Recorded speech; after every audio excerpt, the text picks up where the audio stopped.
जय हिंद। मैं सुनीता कुमारी आप सबका स्वागत करती हूँ आदर्श पूर्व एएस ग्रुप में। दोस्तों, अभी जो ईपीएफओ का एग्ज़ाम होने वाला है उसके लिए मैं एक सीरीज चला रही हूँ जिसमें मैं इंडस्ट्री रिलेशन लिया है, जो कि इसका मेन टॉपिक है, इम्पॉर्टेंट टॉपिक है, ईपीएफओ में पूछा जाता है। तो इसकी पहली वीडियो मैं अपलोड कर चुकी हूँ। आज मैं दूसरी वीडियो अपलोड करने जा रही हूँ। इसमें सिर्फ और सिर्फ क्वेश्चन करा रही हूँ, जो किस तरह के क्वेश्चन क्या हैं पूछे जाते हैं और किस तरह के क्वेश्चन आते हैं। तो अगर आप इनकी एक बार प्रैक्टिस कर लेंगे, एक बार नज़र डाल लेंगे, देख लेंगे, सुन लेंगे, तो क्या है, एग्ज़ाम की तैयारी के लिए आपको बहुत ज़्यादा इससे हेल्प मिल जाएगी। चलिए अब स्टार्ट कर लेते हैं। 35 तक मैं पहली वीडियो में क्वेश्चन पे करा चुकी हूँ। आज 36 से स्टार्ट करेंगे। देखते हैं निम्नलिखित में से कौन से औद्योगिक संबंध के दृष्टिकोण हैं, तो ये बताना है। पहला ऑप्शन दिया है शास्त्रीय दृष्टिकोण, सेकंड ऑप्शन है मानव संबंध दृष्टिकोण, थर्ड ऑप्शन है गांधीवादी दृष्टिकोण और डी ऑप्शन है उपरोक्त सभी। तो क्या औद्योगिक संबंध के दृष्टिकोण पूछे गए हैं, तो ये सारे संबंध हैं। तो या इसका आंसर हो जाएगा डी, यानी समाजशास्त्री दृष्टिकोण, मानव संबंध दृष्टिकोण और गांधीवादी दृष्टिकोण। तो इसका आंसर हो जाएगा डी, उपरोक्त सभी सही। 30 नंबर क्वेश्चन देख लेते हैं। निम्नलिखित में से कौन औद्योगिक अशांति को दर्शाते हैं, तो कौन दर्शाते हैं? हड़ताल, तालाबंदी, घेराव। तो क्या होगा, तीनों हो जाएंगे। हड़ताल, तालाबंदी, घेराव, तीनों से अशांति होगी। तो डी ऑप्शन जो है वो ठीक हो जाएगा। तो ये उपरोक्त सभी, ये क्या है, ठीक हो जाएगा। 48 नंबर क्वेश्चन देख लेते हैं। निम्नलिखित में से कौन सा हड़ताल का कारण नहीं हो सकता, ये बताना है। तो वेतन और प्रोत्साहन संबंधी समस्याएं, अधिक आयु के कारण सेवा में अनियमितता, कर्मकारों की गलत तरीके से बर्खास्तगी और उद्योग नीति से असंतोष। तो ये तीनों क्या हैं, पहला, तीसरा और चौथा, इनसे तो हड़ताल हो सकती है। अधिक आयु के कारण से क्या है, हड़ताल नहीं हो सकती। तो बी ऑप्शन जो है इसका ठीक हो जाएगा। 39 नंबर का क्वेश्चन देख लेते हैं। औद्योगिक विवाद अधिनियम 1947 के अनुसार तालाबंदी का सही अर्थ क्या है, ये बताना है। तो सबसे पहला दिया है रोजगार के स्थान पर अस्थायी बंदी, बी ऑप्शन दिया है कार्य का निलंबन, सी ऑप्शन दिया है नियोक्ता द्वारा श्रमिकों के रोजगार जारी करने से इनकार, या उपरोक्त सभी। तो इसका आंसर क्या हो जाएगा, उपरोक्त सभी, यानी रोजगार के स्थान पर अस्थायी बंदी और कार्य का निलंबन और नियोक्ता द्वारा श्रमिकों के रोजगार जारी करने से इनकार। ये क्या है, अधिनियम 1947 के अनुसार तालाबंदी का सही अर्थ इसमें दिया गया है, यानी तीनों क्या है, ये सही है। तो डी ऑप्शन जो है ठीक हो जाएगा। 40 नंबर क्वेश्चन देख लेते हैं। औद्योगिक विवाद अधिनियम 1947 के अनुसार किस धारा के अंतर्गत हड़ताल को प्रतिबंधित किया गया है, तो ये किया गया है धारा 22 के अंतर्गत, यानी धारा 22। बी ऑप्शन जो है इसका ठीक हो जाएगा। 41 नंबर क्वेश्चन देख लेते हैं। औद्योगिक संबंध निम्नलिखित में से क्षेत्र विस्तार है, क्या क्षेत्र विस्तार है, ये बताना है। तो सामूहिक सौदेबाजी का, श्रम कानून का, औद्योगिक संबंध प्रशिक्षण का, या उपरोक्त सभी का। तो उपरोक्त सभी का क्या है, औद्योगिक संबंध, इसका क्षेत्र विस्तार। सामूहिक सौदेबाजी भी होती है, श्रम कानून भी है इसमें, औद्योगिक संबंध प्रशिक्षण भी है। तो ये डी ऑप्शन जो है इसका ठीक हो जाएगा। 2 नंबर का क्वेश्चन देख लेते हैं। निम्नलिखित में कौन औद्योगिक संबंध प्रणाली की अवधारणा से संबंधित नहीं है, ये बताना है। तो फ्रेडरिक टेलर, आर.ए. लेस्टर और डेल ओयोडर और प्रोफेसर डनलप। तो इसका सही आंसर हो जाएगा प्रोफेसर डनलप, यानी डी ऑप्शन जो है वो ठीक हो जाएगा।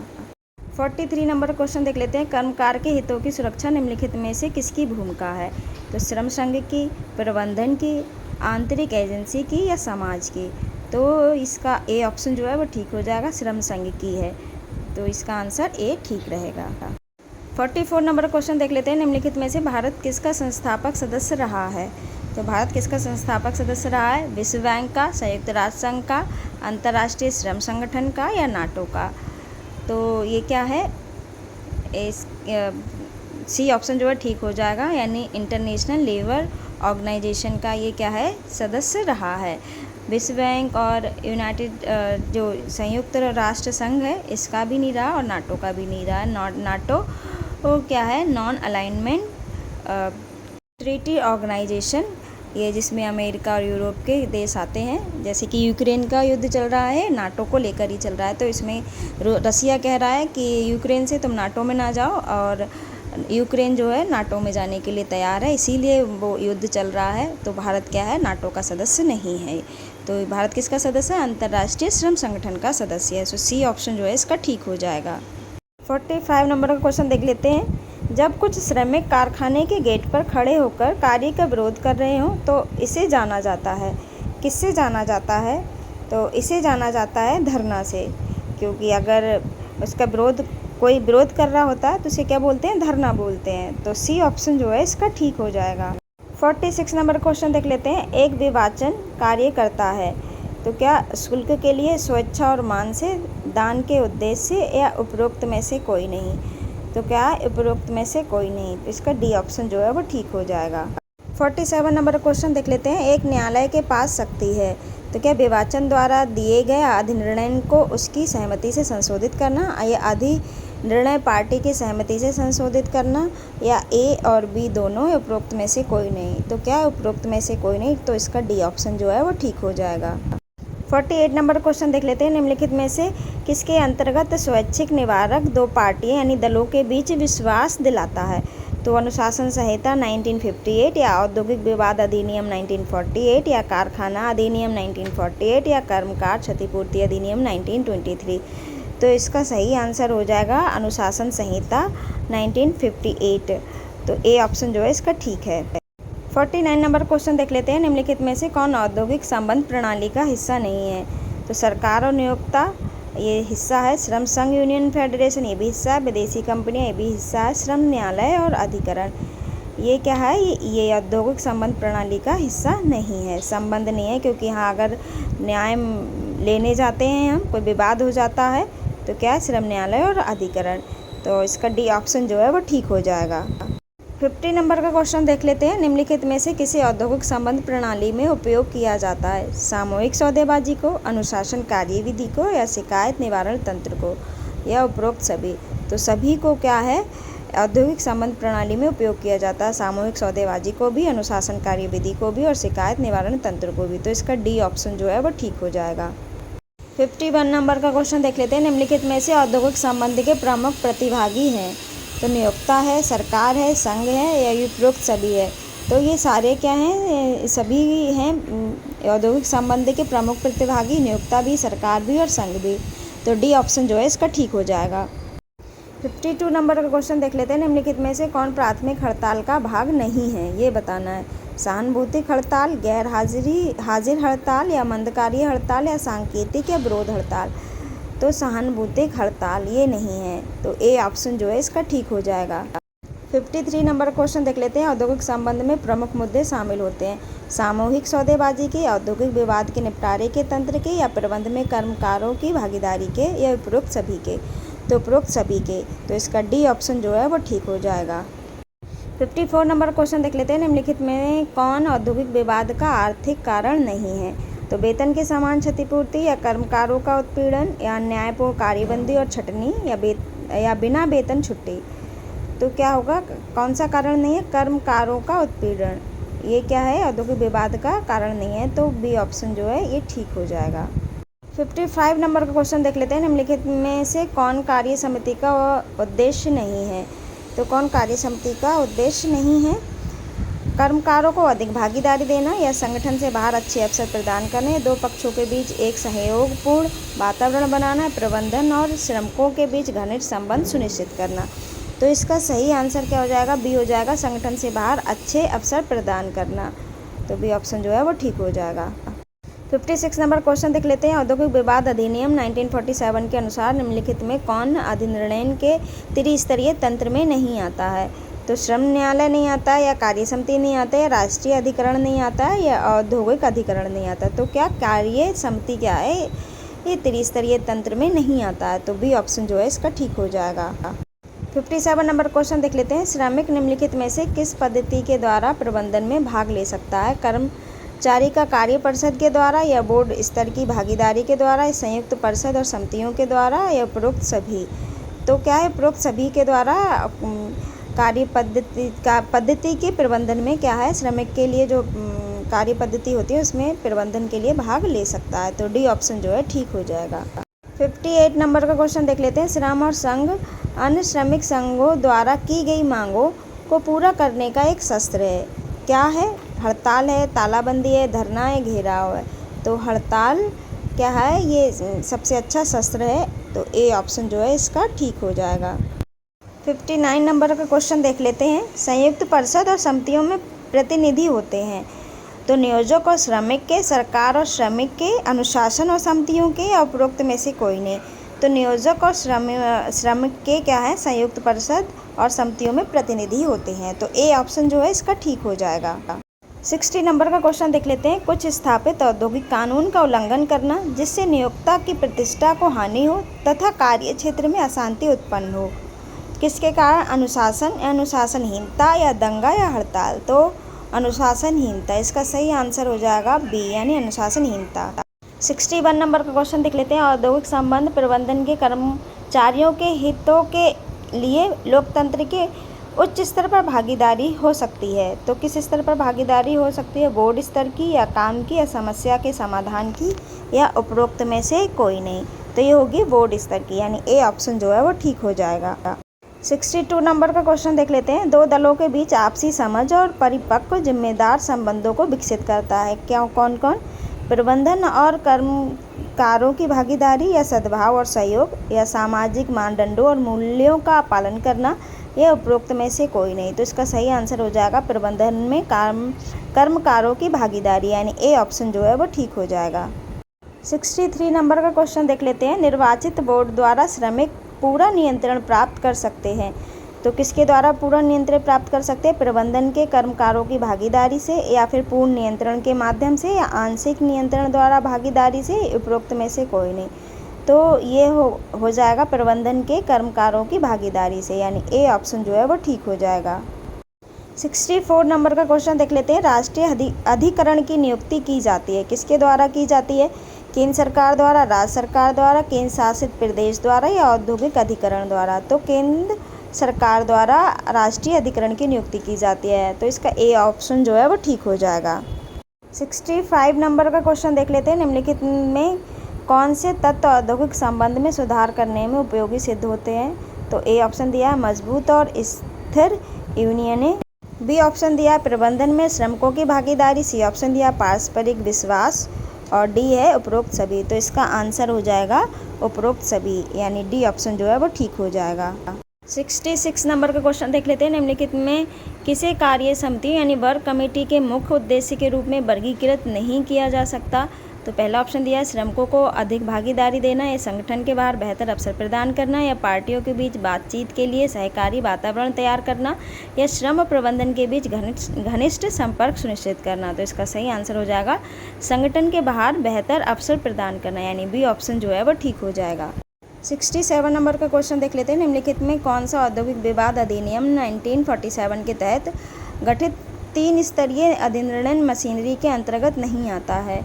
तो कौन नहीं आता है? कार्य न्यायालय, या फिर कार्य समितियां, या औद्योगिक अधिकरण, या राष्ट्रीय अधिकरण। तो क्या कार्य समितियां इसके अंतर्गत नहीं आती हैं? तो बी ऑप्शन जो है ये ठीक हो जाएगा। 68 नंबर क्वेश्चन देख लेते हैं। निम्नलिखित में किसके अंतर्गत औद्योगिक विवाद के लिए बुनियादी पक्ष राज्य के हस्तक्षेप के बिना अपने विवादों का निपटारा कर सकते हैं? ए ऑप्शन है सामूहिक सौदेबाजी, बी है स्वैच्छिक मध्यस्थता, सी ए और बी दोनों, या उपरोक्त में से कोई नहीं। तो इसका सही आंसर हो जाएगा सी, यानी उपरोक्त ए और बी दोनों ही, यानी सामूहिक सौदेबाजी और स्वैच्छिक मध्यस्थता। तो बी ऑप्शन जो है सी ऑप्शन जो है वो ठीक हो जाएगा। 69 नंबर का क्वेश्चन देख लेते हैं। निम्नलिखित में किस विधि से कार्यकर्ता की भागीदारी प्रबंधन में हो सकती है? तो कर्मचारी या कार्य परिषद में, बोर्ड स्तर की भागीदारी में, या संयुक्त परिषद और समितियों में, या उपरोक्त सभी में। तो क्या उपरोक्त सभी में इसका आंसर जो है वो ठीक हो जाएगा। कर्मचारी या कार्य परिषद में भी, बोर्ड स्तर की भागीदारी में भी, और संयुक्त परिषद और समितियों में भी। तो इसका डी ऑप्शन जो है वो ठीक हो जाएगा। 70 नंबर का क्वेश्चन देख लेते हैं। जोसेफ के अनुसार प्रबंधन में कर्मकारों की भागीदारी का मुख्य उद्देश्य क्या है? तो इसमें समाज में श्रमिकों की स्थिति सुधारना, या उद्यम की क्षमता बढ़ाना और सौहार्दपूर्ण संबंध स्थापित करना, या श्रमिकों के बीच एकजुटता बढ़ाना तथा उनका शोषण करना, या ये सारे सभी। तो इसका आंसर क्या है? ये सारे सभी जो है वो ठीक हो जाएंगे। तो डी ऑप्शन जो है इसका ठीक हो जाएगा। 71 नंबर का क्वेश्चन देख लेते हैं। निम्न में से कौन प्रबंधन में कार्यकर्ता की भागीदारी की आवश्यकता पूर्व आवश्यकताएं हैं? तो संचार और सूचना का मुक्त प्रवाह, या दो पक्षों के बीच पारस्परिक विश्वास, या बाहरी ट्रेड यूनियनों से बचाव, तो या उपरोक्त सभी। तो इसका डी ऑप्शन जो है वो ठीक हो जाएगा, उपरोक्त सभी। 72 नंबर क्वेश्चन देख लेते हैं। निम्नलिखित में किसे प्रबंधन में कार्यकर्ता की भागीदारी का अड़चन माना जाता है? तो पहला ऑप्शन देखते हैं, नियोक्ता का अपने ज्ञान और कौशल से परे नहीं सोचना। दूसरा है ट्रेड यूनियनों की भूमिका का असंतोषजनक होना। तीसरा है नियोक्ता श्रमिक प्रतिनिधि के साथ वार्तालाप को तैयार न होना, या उपरोक्त सभी। तो इसका आंसर हो जाएगा डी, यानी उपरोक्त सभी। 73 नंबर का क्वेश्चन देख लेते हैं। निम्नलिखित में से अनुशासन संहिता के मूल उद्देश्य हैं? उद्योग में शांति व्यवस्था बनाए रखना, उद्योग में कार्य निरंतर रखना, या प्रबंधन और रोजगार के स्तरों में बढ़ावा देना, या उपरोक्त सभी। तो उपरोक्त सभी क्या है, इसका आंसर हो जाएगा, तो डी ऑप्शन जो है ये ठीक हो जाएगा। 74 नंबर का क्वेश्चन देख लेते हैं। अनुशासन संहिता निम्नलिखित में से किस सिद्धांत पर आधारित है? फर्स्ट ऑप्शन दिया है, पूर्व सूचना के बिना कोई हड़ताल या तालाबंदी नहीं। दूसरा है, प्रतिष्ठान के किसी संयंत्र में संपत्ति को कोई जानबूझकर नुकसान नहीं। ये दोनों ही सही हैं। सी ऑप्शन है, विवादों के निपटान हेतु मौजूदा मशीनरी का उपयोग, या उपरोक्त सभी। तो इसका आंसर हो जाएगा उपरोक्त सभी, यानी डी ऑप्शन जो है वो ठीक हो जाएगा। 75 नंबर का क्वेश्चन देख लेते हैं। निम्नलिखित में से कौन औद्योगिक संबंध नीति का सिद्धांत नहीं है? तो आचार संहिता नहीं है, या अनुशासन का कोड, या श्रम कल्याण, इनमें से कोई नहीं। तो इसका आंसर हो जाएगा इनमें से कोई नहीं, यानी डी ऑप्शन जो है वो ठीक हो जाएगा। 76 नंबर क्वेश्चन देख लेते हैं। निम्नलिखित में कौन सा सामूहिक सौदेबाजी की प्रक्रिया का सबसे महत्वपूर्ण पहलू नहीं है? तो वार्ता नहीं है, टकराव नहीं है, चर्चाएं नहीं है, समझौता नहीं है। तो वार्ता, चर्चाएं, समझौता होगा, बट टकराव नहीं है। तो बी ऑप्शन जो है इसका ठीक हो जाएगा। 77 नंबर क्वेश्चन देख लेते हैं। निम्नलिखित में कौन से मामले आमतौर पर सामूहिक सौदेबाजी के तहत लाया जाता है? काम करने की स्थिति, संगठनात्मक मामले, या श्रम कल्याण, या उपरोक्त सभी। तो उपरोक्त सभी क्या है, इसका आंसर हो जाएगा, यानी डी ऑप्शन जो है वो ठीक हो जाएगा। 78 नंबर क्वेश्चन देख लेते हैं। अंतर्राष्ट्रीय श्रम संगठन का मुख्य उद्देश्य है क्या है? कार्य अधिकारों को बढ़ावा देना, कार्य से संबंधित मुद्दों को संज्ञान में लाना, या सामाजिक सुरक्षा बढ़ाना, या उपरोक्त सभी। तो उपरोक्त सभी क्या है, इसका सही आंसर हो जाएगा, यानी डी ऑप्शन जो है वो ठीक हो जाएगा। 79 नंबर क्वेश्चन देख लेते हैं। प्रबंधन में श्रमिकों की सहभागिता के असफल होने के कारण निम्नलिखित में से कौन सा इसमें बताना है सही है? तो क्या ट्रेड यूनियनों की बहुलता और उनके बीच संघर्ष, कार्यों, श्रम और दोहराव, या शिक्षा और प्रशिक्षण की कमी, या उपरोक्त सभी। तो इसमें बताना है कौन सा आंसर जो है वो ठीक है। तो उपरोक्त सभी, यानी डी ऑप्शन जो है वो ठीक हो जाएगा। 80 नंबर का क्वेश्चन देख लेते हैं। भारतीय श्रम विधान पर ILO के सम्मेलनों और सिफारिशों के प्रभाव के रूप में निम्नलिखित में से कौन से मुख्य क्षेत्र हैं? तो काम की शर्तें हैं, रोजगार और बेरोजगारी है, या औद्योगिक संबंध है, या उपरोक्त सभी है। तो इसका आंसर हो जाएगा उपरोक्त सभी, यानी डी ऑप्शन जो है वो ठीक हो जाएगा। 81 नंबर क्वेश्चन देख लेते हैं। निम्नलिखित में कौन औद्योगिक संबंध प्रणाली की अवधारणा में संबंध नहीं है? तो फ्रेडरिक टेलर नहीं है, R.A. लेस्टर नहीं है, या प्रोफेसर डनलप नहीं है, R.A. लेस्टर। तो ये दो ऑप्शन बिल्कुल सेम ही दिए हैं, लेकिन इसका सही आंसर हो जाएगा फ्रेडरिक टेलर, यानी ए ऑप्शन जो है ठीक हो जाएगा। 82 नंबर का क्वेश्चन देख लेते हैं। औद्योगिक संबंध निम्नलिखित में किस क्षेत्र को सम्मिलित करते हैं? सामूहिक सौदेबाजी को, श्रम कानून को, औद्योगिक संबंध प्रशिक्षण को, या उपरोक्त सभी को। तो इसका डी ऑप्शन जो है वो ठीक हो जाएगा, उपरोक्त सभी को। 83 नंबर का क्वेश्चन देखते हैं। श्रमिकों के बीच सामूहिक संबंधों को निरूपित करने के लिए प्रबंधन उपयोग करता है। तो कौन करता है? औद्योगिक संबंध को, सामाजिक संबंध को, पारिवारिक संबंध को, या व्यक्तिगत संबंध को। तो इसका सही आंसर हो जाएगा औद्योगिक संबंध को, यानी ए ऑप्शन जो है वो ठीक हो जाएगा। 84 नंबर का क्वेश्चन देख लेते हैं। कार्यकारी और न्यायिक मशीनरी के माध्यम से कानूनों के समझौते और औद्योगिक संबंध को प्रभावित करते हैं। कौन करता है? समाज करते हैं, उद्योग करता है, सरकार करती है, उपरोक्त में से कोई नहीं। तो ये सरकार करती है, यानी सी ऑप्शन जो है वो ठीक हो जाएगा। 85 नंबर क्वेश्चन देखते हैं। एक से अधिक सत्तारूढ़ सिद्धांत के अस्तित्व में विश्वास है तो हितों के टकराव को जन्म देता है। भाई क्या? बहुलवाद, या एकवचनवाद, या समाजवाद, या उपरोक्त में से कोई नहीं। तो इसका सही आंसर हो जाएगा बहुलवाद, यानी ए ऑप्शन जो है वो ठीक हो जाएगा। 86 नंबर का क्वेश्चन देख लेते हैं। औद्योगिक संबंधों के लक्षण सम्मिलित नहीं है, ये बताना है। किसमें सम्मिलित नहीं है? औद्योगिक संबंध एक औद्योगिक उद्यम में रोजगार संबंध का परिणाम है, बिल्कुल सही। औद्योगिक संबंध एक दूसरे के साथ समायोजन और सहयोग के कौशल और तरीकों को बढ़ावा देता है, बिल्कुल सही। औद्योगिक संबंध सौहार्दपूर्ण संबंध बनाए रखने के लिए जटिल नियम और कानून बनाते हैं, बिल्कुल सही। औद्योगिक संबंध प्रणाली अविश्वास और संघर्ष का वातावरण बनाती है, नहीं, संघर्ष का वातावरण नहीं बनाती है, तो यानी डी ऑप्शन जो है ये ठीक हो जाएगा। तो इसका सही आंसर हो जाएगा डी। 87 नंबर क्वेश्चन देख लेते हैं। कर्मकारों के हितों की रक्षा करना किसका मुख्य कार्य है? ट्रेड यूनियन का, या अंतर्राष्ट्रीय एजेंसियों का, प्रबंधन का, या समाज का? तो इसका सही आंसर हो जाएगा ट्रेड यूनियन का, यानी ए ऑप्शन जो है वो ठीक हो जाएगा। 88 नंबर क्वेश्चन देख लेते हैं। सामाजिक न्याय सार्वभौमिक शांति और मानवीय गरिमा का प्रतीक है। क्या एशियन डेवलपमेंट बैंक है, या अंतर्राष्ट्रीय श्रम संगठन है, या विश्व व्यापार संगठन है, या श्रम संघ है? तो इसका सही आंसर हो जाएगा इंटरनेशनल लेबर ऑर्गेनाइजेशन, यानी अंतर्राष्ट्रीय श्रम संगठन। तो बी ऑप्शन जो है वो ठीक हो जाएगा। 89 नंबर क्वेश्चन देख लेते हैं। प्रबंधन और रोजगार संबंधों के परिणाम का हिस्सा है। क्या है? व्यक्तिगत संबंध है, सामाजिक संबंध है, या औद्योगिक संबंध है, या पारिवारिक संबंध है? तो इसका सही आंसर हो जाएगा औद्योगिक संबंध, यानी सी ऑप्शन जो है वो ठीक हो जाएगा। 90 नंबर क्वेश्चन देख लेते हैं। श्रम न्यायालय में प्रस्तुत विवाद को निपटाने के लिए सरकार द्वारा नियुक्त व्यक्ति को कहते हैं, क्या कहते हैं? पीठासीन पदाधिकारी कहते हैं, कार्यवाहक कहते हैं, संचार, या उपरोक्त में से कोई नहीं? तो सही आंसर हो जाएगा पीठासीन पदाधिकारी, यानी ए ऑप्शन जो है ठीक हो जाएगा। 91 नंबर क्वेश्चन देख लेते हैं। ट्रेड यूनियनों और अन्य श्रमिक संगठनों द्वारा अपनी मांगों को स्वीकार करने के लिए निम्नलिखित में से उपयोग किया जाने वाला एक शक्तिशाली यंत्र है। तो क्या है वो? हड़ताल है, या तालाबंदी, छटनी है, या घेराव है? तो शक्तिशाली यंत्र क्या है? हड़ताल है, यानी ए ऑप्शन जो है वो ठीक हो जाएगा। 92 नंबर का क्वेश्चन देख लेते हैं। वे नियम और कानून जो श्रमिकों के रोजगार की शर्तों को नियंत्रित करते हैं। तो क्या स्थायी आदेश, या वित्तीय, या सलाह, इनमें से कोई नहीं? तो इसका सही ऑप्शन हो जाएगा स्थायी आदेश, ए ऑप्शन जो है ठीक हो जाएगा। 93 नंबर का क्वेश्चन देख लेते हैं। मॉडल शिकायत प्रक्रिया, यानी मॉडल कंप्लेंट प्रोसीजर भारत में व्यापक रूप से किस सम्मेलन से स्वीकार की गई है?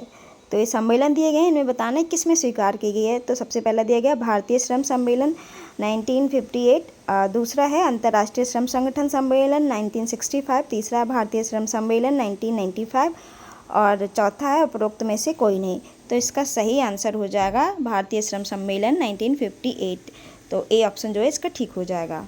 94 नंबर क्वेश्चन देख लेते हैं। सरकार द्वारा नियुक्त तीसरे पक्ष के हस्तक्षेप के माध्यम से विवादों को अनिवार्य रूप से निर्धारित करने की प्रक्रिया है। तो क्या मध्यस्थता है, बातचीत है, अधिनिर्णय है, उपरोक्त में से कोई नहीं है?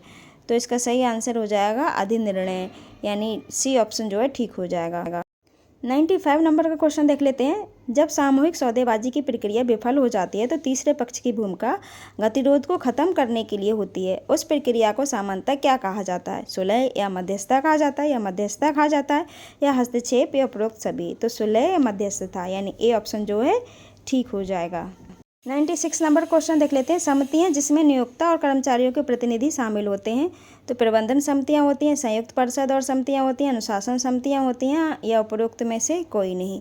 तो ये इसका आंसर हो जाएगा संयुक्त परिषद और समितियां, यानी बी ऑप्शन जो है ठीक हो जाएगा। 97 नंबर क्वेश्चन देख लेते हैं। एक निकाय जो केंद्र सरकार, ट्रेड यूनियन, संघ और नियोक्ता संगठनों का प्रतिनिधित्व करने वाले सदस्यों से मिलकर बना होता है, क्या कहलाता है? त्रिपक्षीय निकाय कहलाता है, द्विदलीय निकाय कहलाता है, प्रबंधन समिति कहलाता है, ए उपरोक्त में से कोई नहीं? तो इसका सही आंसर हो जाएगा त्रिपक्षीय निकाय, यानी ए ऑप्शन जो है ठीक हो जाएगा। 98 नंबर क्वेश्चन देखते हैं। भारत में प्रथम अंतर्राष्ट्रीय श्रम संगठन कार्यालय कब प्रारंभ किया गया? तो इसमें ईयर्स दी गई हैं 1926 में, या 1932 में, या 1962 में, या 1928 में?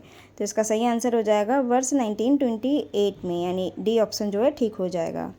99 नंबर क्वेश्चन देख लेते हैं, यानी आज का लास्ट क्वेश्चन देखते हैं। कंपनी के कर्मचारियों के लिए अपेक्षित नैतिक व्यवहार का मानक है, क्या है? अनुशासन का कोड है, या आचार संहिता है, या नीतियां हैं, या उपरोक्त सभी? तो इसका सही आंसर हो जाएगा अनुशासन का कोड, यानी ए ऑप्शन जो है ठीक हो जाएगा। तो आपको हमारी वीडियो कैसी लगी? अपना बहुमूल्य सुझाव देके अवश्य बताएं। Thank you.